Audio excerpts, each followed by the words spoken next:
I'm Paulina Lee, and this is Here Haas, a student-run podcast connecting you to Haasies and the faculty that change our lives. This week on Here Haas, we are joined by Binundu Isaiah Samuel, president of the EMBA Class of 2020. Thanks for coming on the show today, Isaiah. Nice to be with you, Paulina. Thanks for having me. How's your weekend going? It's been pretty good. Staying in, sheltering in place, making the most out of it, eating some good food, trying to stay positive, so. Very nice. Well, to kick off, I would just love for you to share a little bit about your background and what you've done from undergrad until your time here at Haas. So Binundu is a traditional Nigerian name. It means life is worth living. I hail from Port Harcourt, Nigeria. I was born in Nigeria, lived there till I was about 11 or 12. And then my family emigrated to the States. I've been fortunate, so I've gotten a chance to live in different places in the U.S., grew up around the East Coast, Manchester, New Hampshire. Shout out to Manchester, Manch Vegas, even though most people probably don't know, but it's about 40 minutes outside of Boston. It was a really interesting experience. So I think for me, the unique thing about moving to the U.S. was that we got to experience so many different sides of it. So from coming initially to California, being in San Diego, to Brooklyn, New York in the 90s. So for all my folks that know inner city Brooklyn in the 90s, having that experience as well, and then moving to Manchester, New Hampshire. After that, I attended undergrad at the Ohio State University. Got to put the in there. I knew you were going to say that. But for my Buckeyes, shout out to all my Buckeyes all over the world. Had such an incredible experience. And Columbus, Ohio is actually where I call my American home. So we moved out to Columbus, Ohio. I attended Ohio State University, where I studied economics and got dual degrees in that and human ecology, family financial management, resource management. And following that experience, I worked for a bit in Columbus and then decided that it was time to kind of develop my international chops. So I moved to Rotterdam, lived in Rotterdam, the Netherlands for some time. And then I got a master's in information systems and technology from City University, London. After that, I went back to Nigeria. Actually, I had the opportunity to work for a bit. And so I worked for the Clinton Health Access Initiative, reducing maternal mortality rates in southern Nigeria. And then I worked for a startup, and then I came back to the US and lived in a couple interesting cities and made my way to California for a good job with GE. And then became a bear. So that's my little journey in a nutshell. You've been more places in your journey than I think most people go in a lifetime. That's impressive. What brought your family originally over to the U.S. from Nigeria? My mom, wanted a better opportunity for us. Nigeria is a fantastic place. It was incredible growing up. A lot of my values, traditional values, cultural values stem from there. But in terms of just general opportunity, there's only so much that can be attained, especially from an academic perspective. Nigerians are incredibly brilliant, and some folks stem from Nigeria, Chimamanda, countless folks that have done so many incredible things. So it's not like there's no opportunity, but I think my mom just saw, had a vision for me and my siblings of just being able to achieve more and just being able to do more and just having more than they had. She made the decision to uproot us and, bring us out here just to provide more of an opportunity for us. And it was hard being away from family and we still talk about it till today, but she made a sacrifice and we all made a sacrifice just to have a better life. And we made the journey out here. And then growing up, since you bounced around to a couple different areas in the U.S., why is it that Columbus you call home? So Columbus is the place that we resided for the longest, right? We still maintain a home there, no matter where everybody else goes. It was kind of like where everybody kind of came of age. The first few years in the U.S. as an immigrant was no game. I mean, kids can be brutal. Mm-hmm. I mean, especially New York City kids, man. It's no game. Yeah. So I think the first few years was really about just acclimating, to the food, to the culture, to the people. And by the time I think we hit Columbus, we were like coming into our own as, not just the Nigerian identity, but the American identity as well. The friends that we had, the way the community embraced us, the way the university provided opportunities, the people we were coming in contact with. It seemed like the perfect storm. Columbus was changing and we were changing with it. And so we just became our own people, like across the board. My mom, my siblings, myself, just kind of coming into our own. And we just made Columbus home after that. And you did a master's in London. So tell me a little bit about the decision process to working for a few years and then deciding you wanted to go out there. So unfortunately, I graduated in like the worst time, right, of undergrad. So it was during the financial crisis. And while there were opportunities, there weren't great opportunities, I'd say. So it was kind of like coming into whatever you could come into and, having to like switch jobs, at least for me, or speaking from my experience, I should say. But at the same time, I saw it as the perfect time to really distinguish myself from my peers, for one, and then really tap back into that global community that I'd been like longing for. And so I looked at a bunch of different opportunities and it made sense to take the leap. And then I saw that as like the perfect way if I wanted to ever work overseas and really have that experience overseas to bring back to the US, given the fact that the world is so global, that would be the best way to do it, right? Not just talk about, working globally, but actually getting out there and understanding what it means to be a global citizen and work globally and develop global connections. I always think about the fact that I've been fortunate to live in so many different spheres, interact with so many different people. So, when I bring that to the work perspective or the school perspective or a leadership perspective, it's really from the standpoint of really understanding how things work across different lines, right? And I think it's a value add. No, that's a great perspective. I feel like in your life, I'm seeing these pockets of where you've had to move and enter in new cities and find a way to build that community probably very quickly, right? Because as humans, we thrive off community and the people around us in addition to our family. But especially when you're going farther from family, building that up quickly and then maintaining those strong connections is so important. Yeah, absolutely. I think it's incredibly important. It's one of the most important things to me, I'd say. And I had to learn that at a very young age, right? Moving to the US initially and kind of being away from the core family in Nigeria. You learn how to connect with folks that, you resonate with, that you have commonalities with, that you feel that you can work with. So allyship, friendship, community is something that's incredibly important to me, and it's something that I carry. So not just being able to build it for myself, but being able to create that space for others to be able to feel that community, to be able to belong, to be able to thrive, to be able to pour into other people the way that, you've been poured into in the past is incredibly important. And so it's something that I carry with me, and it's a big part of my personality and my character and who I am as a person. And as you think about community, so you were in London, right? And then you returned back to Nigeria. How did you make that jump? How was it like going from all these other places back home? Yeah, that's a good question. One thing that's always stuck with me is I would love the opportunity to be able to give back to Nigeria and take all these things that I've learned to be able to help the country move forward and help build and progress Nigeria forward. It's always been home. And so there's something called the NYSC, which is the youth service. And it's essentially a year-long engagement that you participate in if you're Nigerian. So if you ever have the intent of maybe working in Nigeria or being in politics or whatnot, it's a commitment that you have to do. So when I wrapped up in London, I made the decision to go back and, participate in my service here. And so you can do it at any point in your life, but for me, it just kind of made sense. I'm in London. Nigeria is, about 6 hours away by plane. It's a great opportunity to go back and reconnect with family. And again, I was also thinking about future network. I can rely on uncles and aunties and people that I know, or I can actually get in there and really meet people and build my own network at this point in my life where I'm really trying to develop and figure out exactly who I'm going to be, what I'm going to do next, and what the future is going to look like.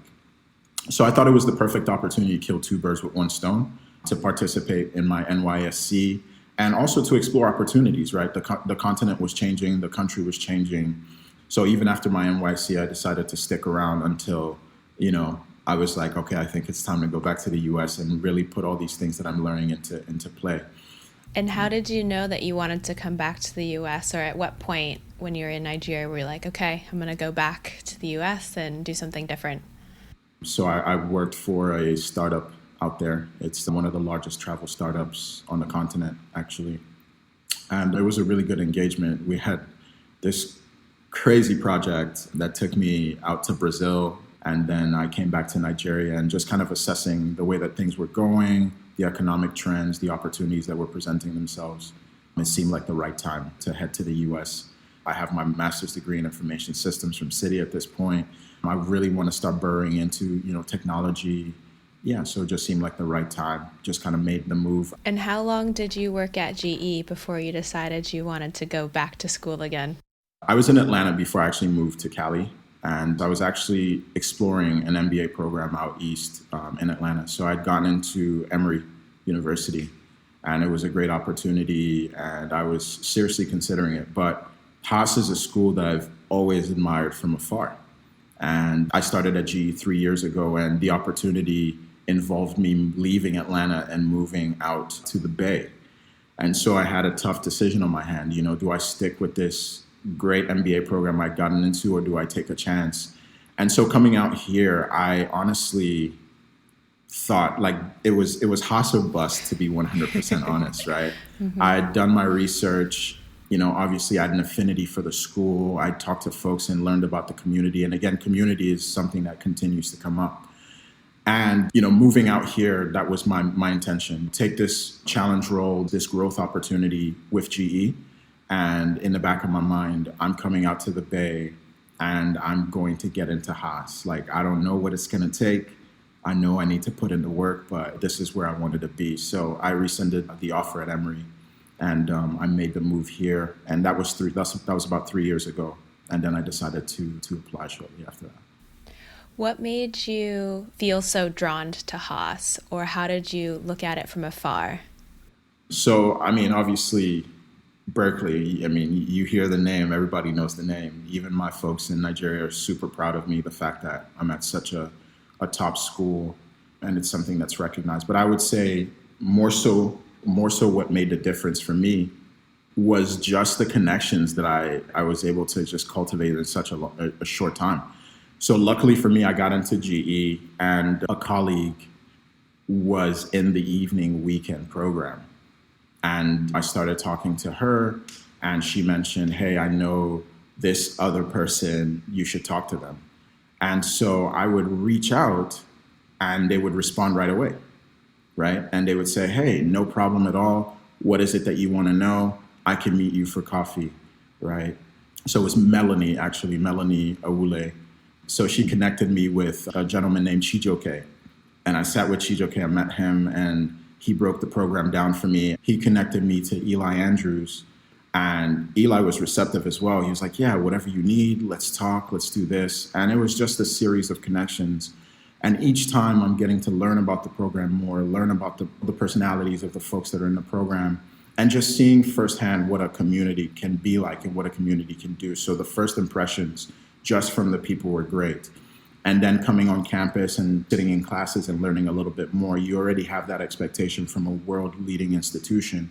But I would say the biggest impression that was made were from the folks that were either in the program or the folks that had just wrapped up the program, and how welcoming, how warm, how receptive, how much pride they had in the university.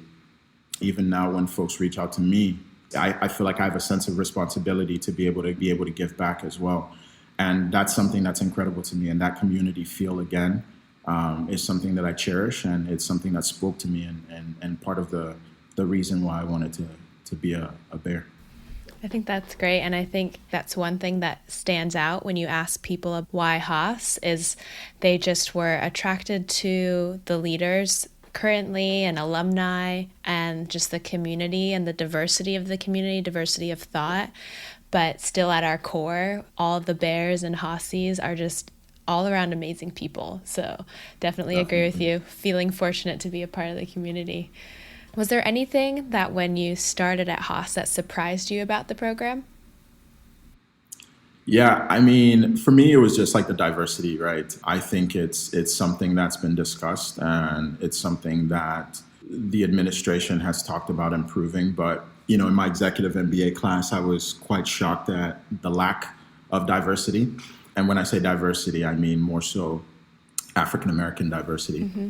And it's something that I didn't expect But it's obviously, living in so many different places, it's something that I can overcome. But it's definitely something that kind of stood out to me in a class of, I believe, 68.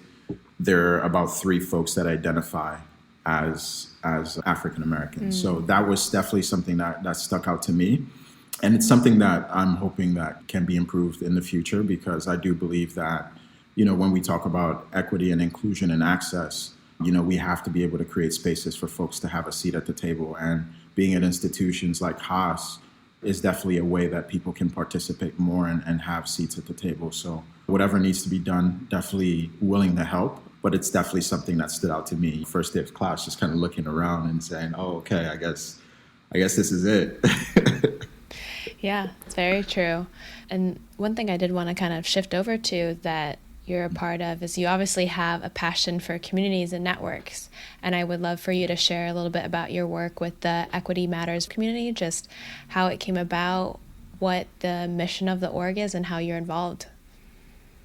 Yeah, absolutely. So Equity Matters is essentially a virtual community at this point, since we can't meet in person, but a virtual community where we come together and we're incubating real leaders to be able to have real conversations and amplify the ripple effects that they can have in order to see the change that they want to see in the world.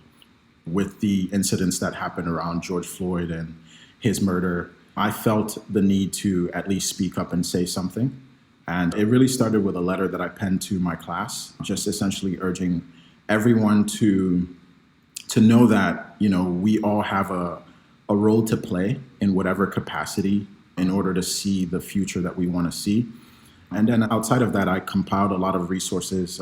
When all that stuff was happening, I felt that the best thing to do would be tap into my community and figure out ways in which I can get involved, but also figure out resources, because I know for a fact that a lot of people wanted to do things, but nobody really knew where to start, even myself. And so in compiling those resources, I shared it with a community of folks.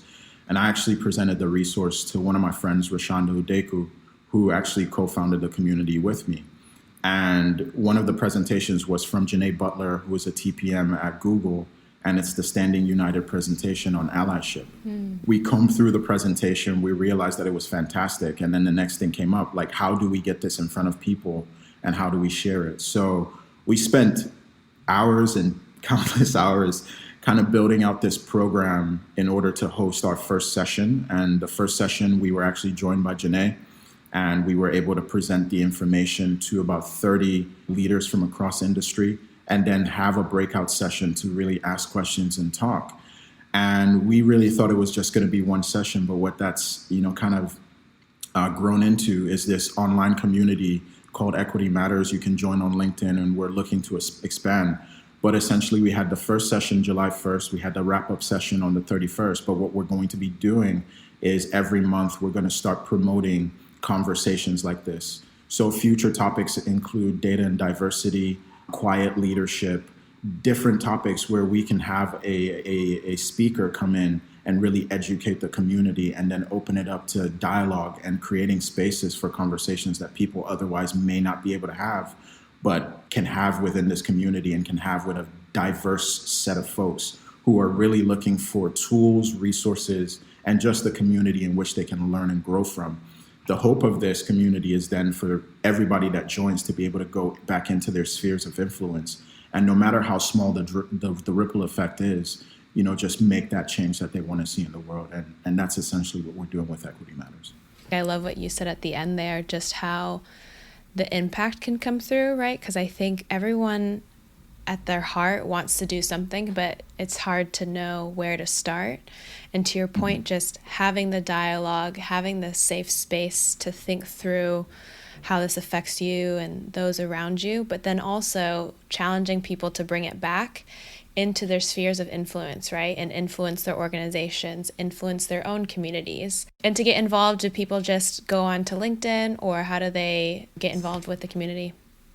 Yeah, absolutely. So to join the community, just go on LinkedIn, type in Equity Matters, Real Leaders, Real Conversations, and we'll get you on the next events coming up. We're always posting stuff, including the Ripple notes from the sessions. And we're building, we're going to formalize this and make it tidy And we're always looking for folks that want to participate. So if you have something, in your heart, a conviction that you want to share with a group, we're looking for folks that want to share with the community, educate some folks, lead conversations. We're looking to partner.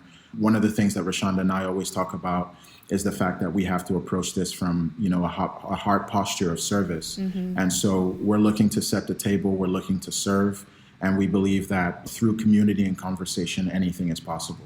So if you want to join us, feel free to just check us out on LinkedIn, Equity Matters, and we look forward to having you join us. That's great. We'll also link to it in our show notes for our listeners too, so it's easy to find.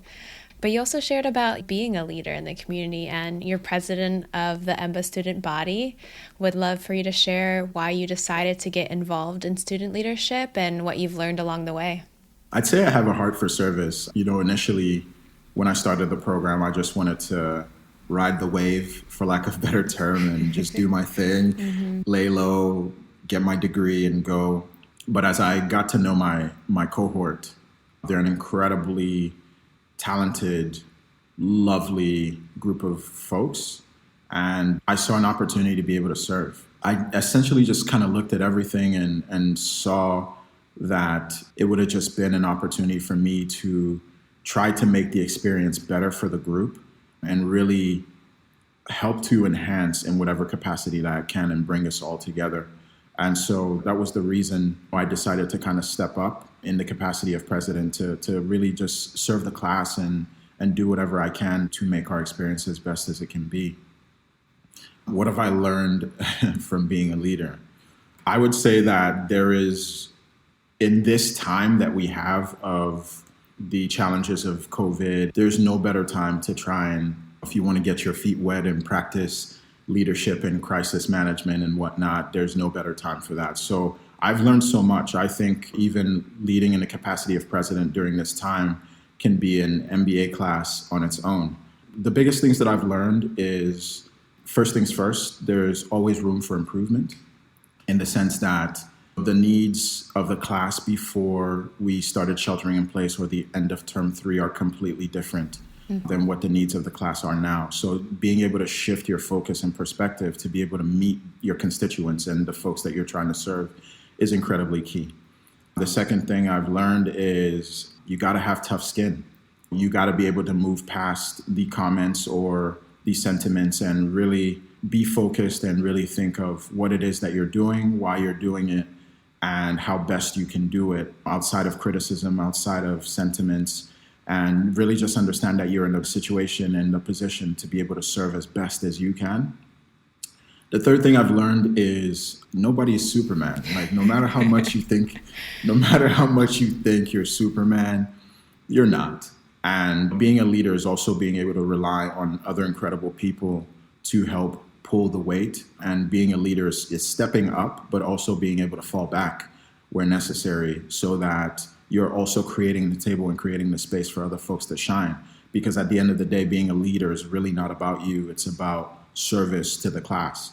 And so, I'd be remiss if I didn't shout out some folks that have stepped up, right? Once everything hit, we had folks that stepped up to be part of a crisis management team the first go, and we were able to do some incredible things together. And we have a second crisis management team. Rossi, Hannah, Jess, Nargis, my PICs, my partners in crime.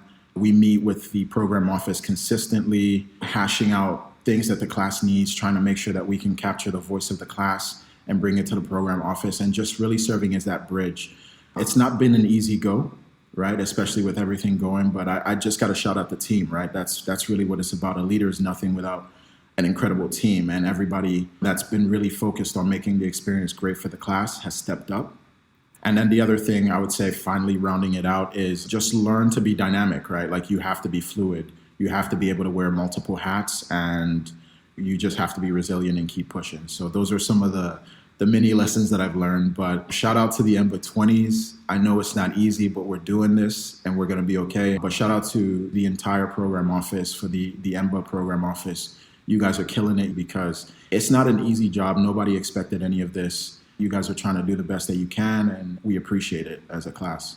No, that's so well said. And I've gotten comments from either incoming students or friends and family that are just like, man, it's got to be so hard getting your MBA during these times. But to your point, it's been such an interesting learning experience being involved in leadership, being in an environment that I think is more willing to adapt perhaps than other environments, because I think all the program offices are so receptive to student input and perspective, because at the end of the day, we all want the same end goal, to learn and grow as leaders. Exactly. And they want that as well. So it's been cool to see how agile the program office is, how passionate the students are. So those are some really great learnings that you'll definitely carry on in later in life and in positions of leadership. Definitely. Yeah. And I think too, like the MBA program I've found is a lot about self-reflection in terms of what matters to you, where do you want to go, where have you been? So I'm curious if there was anything in your MBA experience so far that surprised you, that you learned about yourself. Yeah, well, a lot surprised me, but I would say a lot of the things that you think you might want or that you may want to develop, you already have a lot of those gifts that are dormant inside of you. So it's really about the confidence and really believing in yourself. And so a grade is a grade, but there's so much that you can learn even outside of the classroom. So for folks that are thinking about an MBA, it's a comprehensive experience of, learnings inside the classroom and learnings from the people that are around you, and you're surrounded by so many dynamic folks. So the biggest thing that I would say, I wouldn't say it's really a surprise, but it's almost like it reinforces it for me is the confidence, right? The confidence to be able to go out there and make anything that you want happen. The DLPs, you'll be surprised when you actually start living them, right? Like It's not just something that's out there that's written on a piece of paper, but you'll be surprised when you start questioning the status quo in every single thing that you do, and living outside of yourself. And I really think that that's incredible. But the one thing that I'll say is, you already got everything that you want, that you need inside of you, and the program really helps to enhance that and bring out the confidence. And of course, your community as well really helps solidify that. So it's been an incredible learning experience, and I'm grateful for it, for sure. And you graduate at the end of this year, right? End of December. Oh my goodness. Right. Less than 4 months away almost. Term 5. It's gone by so fast. We had a class cohort call on Saturday, and we were just reminiscing, this time last year we were wrapping up leadership communications with Mark Rittenberg, and nobody would have thought that all of this would have happened, in this amount of time. But you got to be grateful for everything, the good, the bad, and the in between, and take it for what it is. In the grand scheme of things, we're incredibly fortunate. We have our health. We are studying at an incredible institution, and hopefully we can take some of these learnings and the trials and tribulations and become better from it. And that's the way I kind of look at it. Definitely. You've lived all over, and where are you hoping to go, either location-wise or career-wise, or what are your goals after you graduate? I've been in California for 3 years, and it's kind of hard to leave once you get in here. So true. I joke with my friends. So I had friends that went to Ohio State and they were from Cali, and oftentimes folks who graduate and they'll hang around for a little bit. All the folks from Cali, they graduated, and the next day they were gone. They were gone. And I didn't understand until I actually moved out here, and I'm like, okay, I get it. So it'd be nice to stay out here. And in terms of what comes next, either grow within my organization and continue to do so. And, I'm coming off an MBA, and there's really incredible opportunities out here and some interesting things that I'm exploring as well. So in the next few months, really honing in on what those things are and trying to explore to see if there are opportunities to be able to do that wherever I can. Do you have any advice for any incoming EMBA students on how to make the most of the program? First things first, it's going to be okay, right? like it's going to be okay. Everybody has imposter syndrome, but be yourself, right? As you're applying for the program, one of the things that stood out to me, and the advice that I give folks as well, is that, everybody that's going to want to apply is going to have the statistics on paper. But one of the things that I appreciate about Haas and that I got to see through the process is they're really trying to understand who you are as a person, and that authentic leadership that continues to be spoken about is really important at this institution. So be your authentic self. And even when you come into the program, be your authentic self, because that's really what matters. Relationships are crucial. You're coming to an institution like this, you're definitely going to get top-notch professors, that's for sure. But, you're also going to be around some really incredible people. So take the time to really learn who's around you and build the relationships and grow, in the interactions and the relationships, and leverage the resources around you as well, right? There's going to be so much. So figure out what you want to do as early as you can and leverage the resources. And CMG is your friend. It goes by so fast. So start talking to them as soon as you can. And that's the career management group for the folks that don't know. And then lastly, the work that you're putting into getting your MBA, even if you've not been accepted yet, it matters, right? So just trust in what you're doing, your preparation. And when you do get in, you deserve to be here. Come in ready to just enjoy the journey. You're going to grow so much. And just come in with that confidence and come in with a heart for others, and you'll be fine.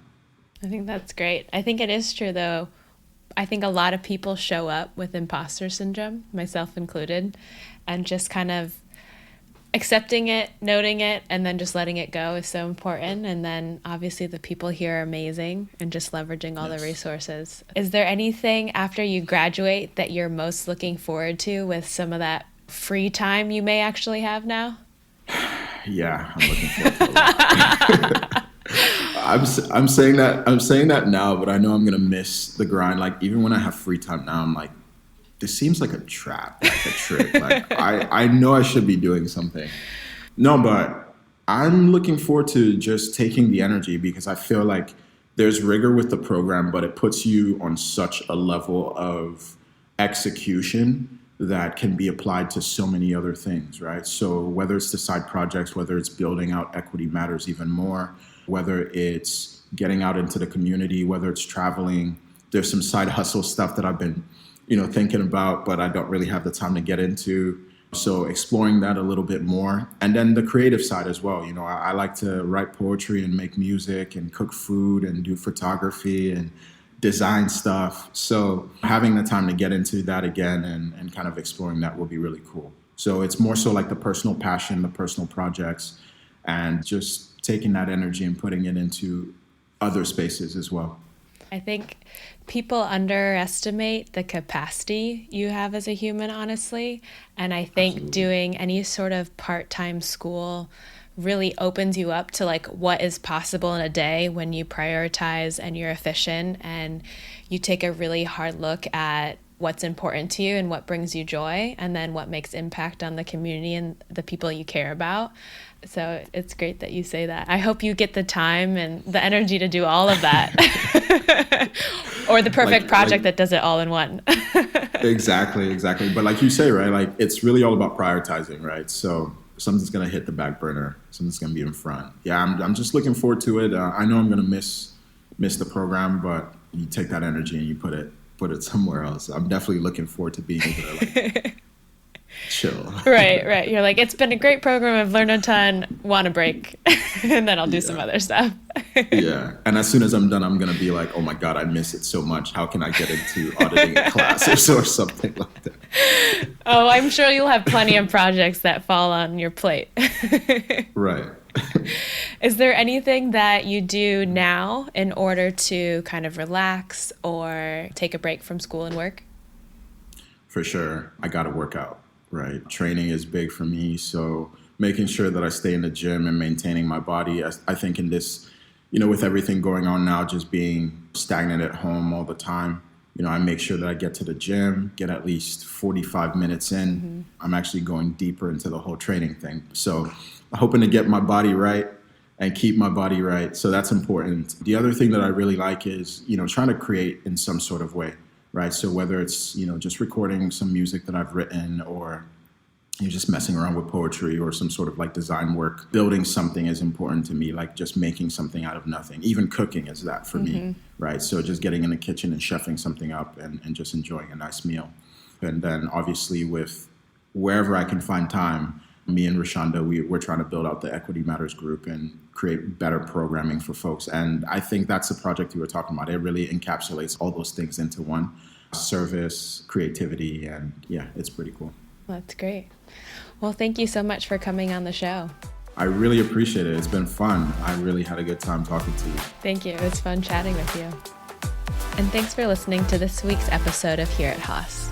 If you loved hearing Isaiah's story, don't forget to leave us a rating and review, and make sure you hit that subscribe button so you don't miss out on future stories.